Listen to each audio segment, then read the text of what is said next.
Hey guys, Tom from GVI here and welcome back to another episode of the GVI Garage. Today we have something very special to show all of you viewers. This is a 1998 Mini Cooper Sport Limited. So the Mini is an absolute classic car which is forever engraved into car culture all over the world. These things are seen on TV, in movies, and of course in video games, books, everything. They have a long history dating back to 1959 when they were first produced, making it all the way up to 2000, which is an absolute long haul for a car shape that doesn't really change all that much. The Mini was an icon in the 1960s as they were so radically different to what car manufacturers were making back then.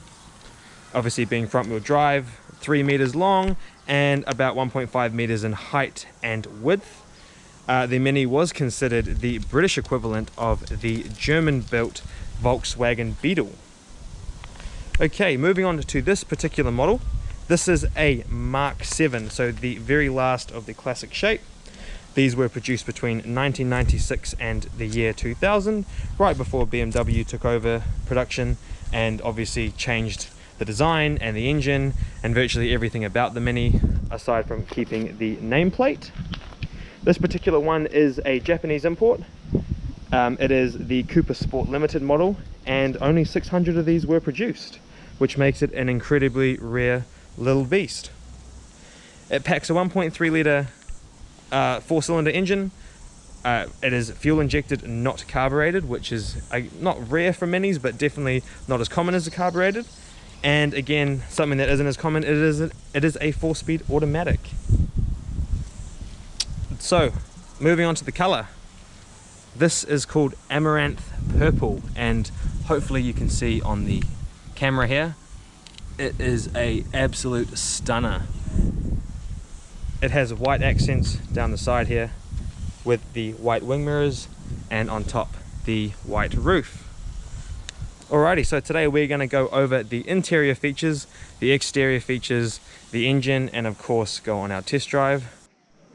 Okay, starting up the front, we have the classic Mini look, the 2 round headlights, and then on this model, the 2 front spotlights, which are really cool, and then the chrome grille, nice little addition, and just under there, poking through, if we can see, is a small little bash plate for the bottom of the engine to keep it nice and protected.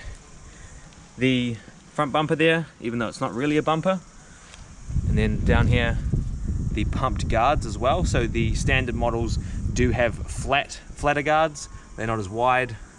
So as you can see on the side angle there, they cover the 13-inch wheels very nicely. So these are Mini Light styles, and then they are also wrapped in Nankang tires. Keep it nice and planted on the road. Moving on down, again the pinstriping in white, and then up close there we have the Mini Cooper sticker, the gas cap, rear bumper, again much like the front, barely a bumper at all, but still looks good. And then coming around, finishing off back at the front. Alrighty, moving on to the engine bay. So as I stated previously, it is a 1.3 litre 4-cylinder, very small engine. That's the electronic fuel injection unit, very tight in the Mini. The radiator is actually side mounted with a massive fan, and then you have the alternator there and the air conditioning tucked away, which is packaged in really nicely. I mean, obviously working on these wouldn't be much fun, but you still get all the amenities.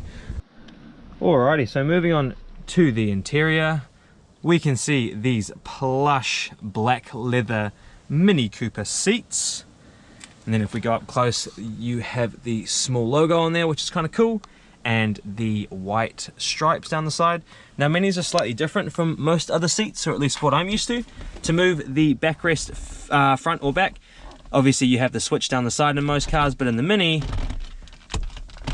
it's a small little dial there, which is kind of interesting. Guess to save a bit of space. And then obviously if you wanted to get into the back seats, or whatever there is of them, small little lever here, pull it forward. It's a 2-arm job. And we pull the seat forward, and then voila, that's how you get into the back seats. So the rear seats, the Mini does seat 4 average size adults. I have seen 4 people in one. It definitely looks like a bit of a squeeze. However, they definitely can do it. Comfortability wise, yeah, probably not, but you know, you're in a Mini, who cares?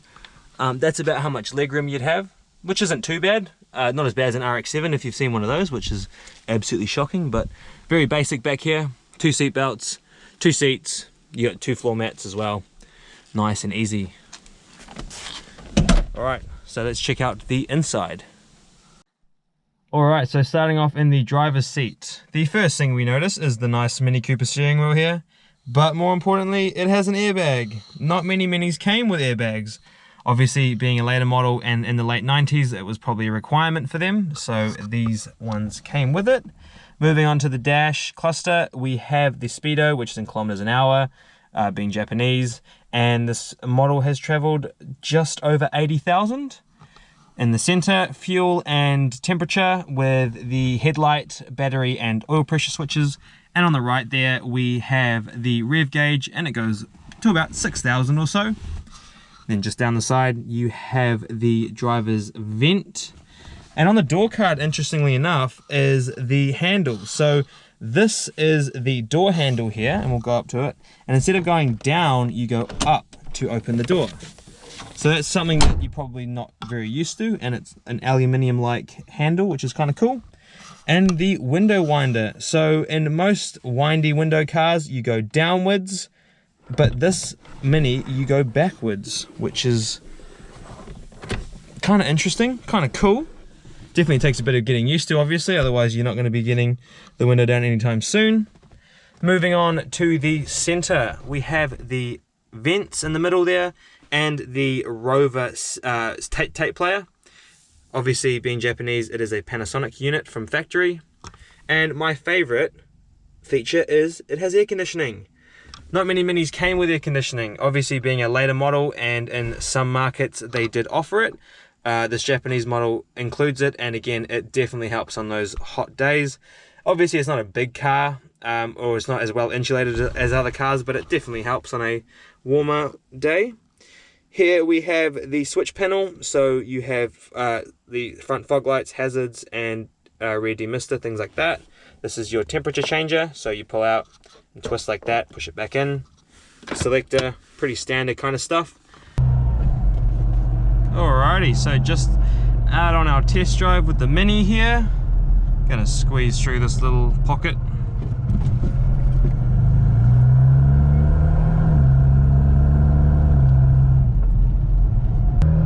Hopefully it's not too loud, but it's definitely not the quietest car. So as said previously, the Minis are an absolute classic, and one of those reasons is that they were such good race cars. Once people started modifying them and taking them to the racetrack, they definitely realized that they had a lot more potential than what they were in factory form. And you can definitely feel that. It's not a slow car, it's definitely not a fast car, but it's not a slow car either. They're really, really light. They only weigh about 760 kilos, or at least this model with the automatic does. But the 1.3 litre is plenty of power. They did come in other engine variants as well, which is kind of cool. But the 1.3 was the one to look out for. Everybody wanted it. And even with the automatic transmission, this may not be what a lot of people would opt for, but this is a car you can drive daily. This is a car you can drive in traffic with no dramas, you know? So I know a lot of people would opt for the manual transmission. I myself would as well, but the automatic, it's actually great. It's very smooth and extremely responsive. The Mini is a real head turner, especially in this color. Like, you literally cannot miss it. It is probably more noticeable than the yellow Audi RS4 we did last time. And everyone gives you a nice wave because everyone has a bit of a memory of a Mini, whether it, you know, they've seen it on TV like Mr. Bean, or their family owned one. Alrighty team, thanks for tuning in to another episode of the GVI Garage. Hope you enjoyed coming along on the tour of this small little nugget here. So definitely check us out online. you can see cars just like this on our website. We are at www.gvi.kiwi. Otherwise, be social with us. Follow us on social media. We're on both Facebook and Instagram, and you can keep up to date with everything that's happening here at GVI. But until then, thanks for tuning in, and we'll catch you guys next time.